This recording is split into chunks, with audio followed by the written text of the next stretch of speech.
नमस्कार दोस्तों हमारी जो पौराणिक गाथाएं हैं इनका भी कोई अता पता नहीं है कि इन्होंने पुराण लिखने वालों ने, पौराणिक गाथाओं के को लिपिबद्ध करने वालों ने कितनी खूबसूरती के साथ हमें हर चीज़ का, प्रकृति की हर गति का एक मानवीकृत रूप हमारे सामने रखा।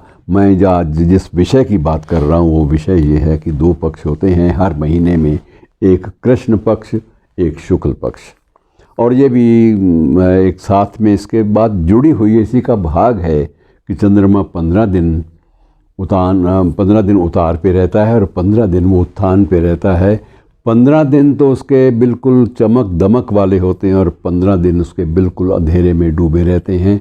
धीरे धीरे उसका क्षय हो जाता है। अब ये क्षय क्यों होता है और चंद्रमा देवता 15 दिन ही क्यों चमकते रहते हैं, इसके भी रहस्य हैं और इन रहस्यों पर पर्दा हमारी पुराण ही उठाते हैं, पौराणिक आख्यान उठाते हैं। तो एक आख्यान इस तरह से है कि चंद्रमा सुंदर तो थे ही, खूबसूरत तो हद दर्जे के थे और इसमें कोई संदेह नहीं कि उनको अपने रूप और सौंदर्य का गर्व भी था। और इसी गर्व के आधार पर वो कई बार दावा करते थे कि अगर सृष्टि पर रातों को अगर अंधेरा दूर ना भगाया जाए तो ये लोग क्या करेंगे, इस संसार के लोग, जो बड़ा मुश्किल काम हो जाएगा। तो अब हुआ ये कि एक बार ये दक्ष प्रजापति का नाम आपने सुन रखा होगा मेरे ख्याल में। कृष्ण, शिव और सती के तांडव के जो सारी गाथा है उसको आपने सुन रखा है, मैं उसको दोहराऊंगा नहीं। तो दक्ष प्रजापति के एक बार दरबार में घूमते घूमते चंद्र देवता चले गए और वहाँ उन्होंने देखा कि उनकी 27 राजकुमारियाँ हैं और 27 एक से एक बढ़कर सौंदर्यवान भी हैं, सुशील भी हैं और शालीन भी हैं। लेकिन उनका मन जो था वो रोहिणी, एक उनकी बेटी थी दक्ष प्रजापति की, उस पर मन ज़्यादा आया कि मैं इससे विवाह करना चाहता हूँ। और जब रोहिणी से उनका प्रेम संबंध चल ही रहा था तो उसी बीच में जब बाकी राजकुमारियों को उन्होंने देखा, तो ये आख्यान की बात मैं कर रहा हूँ, तो उनका जो मन है वो ये हुआ कि इनमें से कोई भी ऐसी राजकुमारी नहीं है, राजपुत्री नहीं है जो विवाह के संबंध बनाने के योग्य ना हो। तो उन्होंने दक्ष प्रजापति से आग्रह किया कि महाराज, मैं आपकी सभी कन्याओं से विवाह करना चाहता हूँ।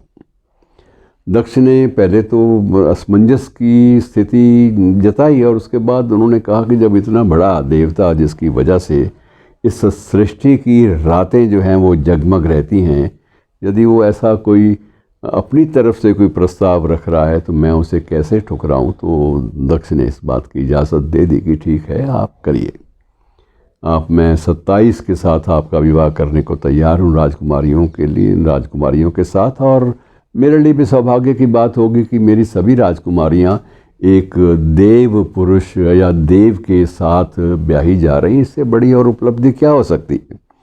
तो बहरहाल विवाह हो गया, लेकिन चंद्रदेव जो थे वो रोहिणी के आकर्षण से मुक्त नहीं हो पाई। बाकी 26 राजकुमारियों ने शिकायत की पिताश्री की ये हमारी तो बिल्कुल उपेक्षा करते हैं। तो दक्ष ने भी चंद्रदेव को समझाया कि ये उपेक्षा इनको महसूस नहीं होनी चाहिए, मैं एक पिता हूँ और मैं नहीं चाहता कि मेरी कोई भी राजकुमारी इस तरह से उपेक्षित रहे। मैंने आपका आग्रह माना है सम्मान के साथ, तो आप ये नहीं कर सकते।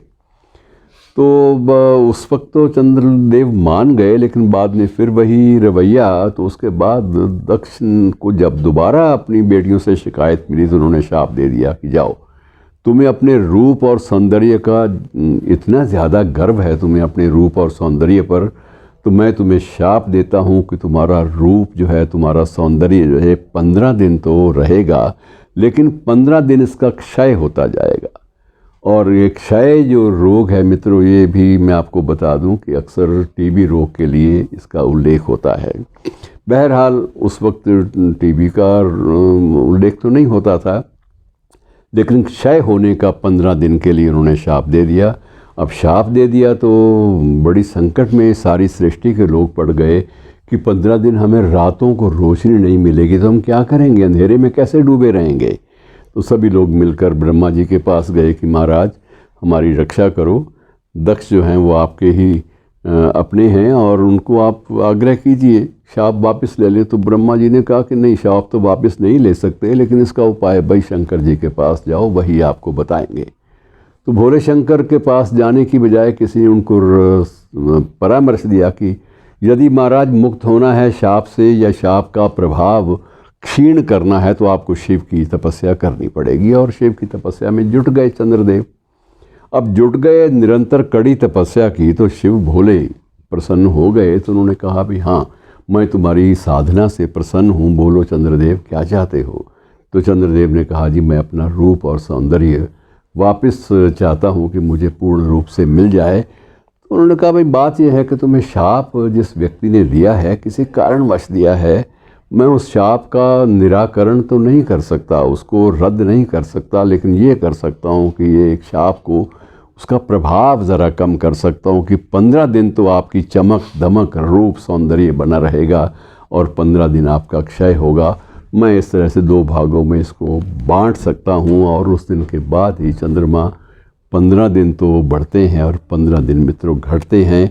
तो शाप जो है इस प्रकार से आंशिक रूप से उन्होंने ध्वस्त किया और चंद्रदेव भी प्रसन्न, और उसके बाद उन्होंने पुरानी जितनी भी दृष्टताएँ थी सबके लिए क्षमा भी मांगी दक्ष से। लेकिन जिस जगह उन्होंने तप किया था मित्रों, उस जगह पर उन्होंने मंदिर बनवाया शिव का, और उस शिव के मंदिर का नाम आप भी जानते हैं लेकिन आपको स्मरण नहीं होगा। वो मंदिर था सोमनाथ का मंदिर। और जब मंदिर बनने लगा तो भगवान शिव ने उनको ये भी एक वरदान दिया कि भाई तुमने इतना बड़ा काम भी किया है, पूजा की है, आराधना की है, तो मैं तुम्हें अपने मस्तक पर धारण भी करूँगा। और चंद्रदेव को मस्तक पर स्थान भी दिया। और सोमनाथ के मंदिर में आज भी ज्योतिर्लिंगों में उसका नाम है, शिव के ज्योतिर्लिंगों में। तो मित्रों ये कथा कहानियाँ हमें बहुत कुछ सिखाते भी हैं और बहुत कुछ बताते भी हैं कि गर्व जो है वो कहीं भी अपने किसी भी गुण पर नहीं करना चाहिए, क्योंकि ये गर्व जो है इसका उतार चढ़ाव जैसे उस चंद्रदेव की ज़िंदगी में आया सबकी ज़िंदगी में आता है। शुक्रिया, धन्यवाद।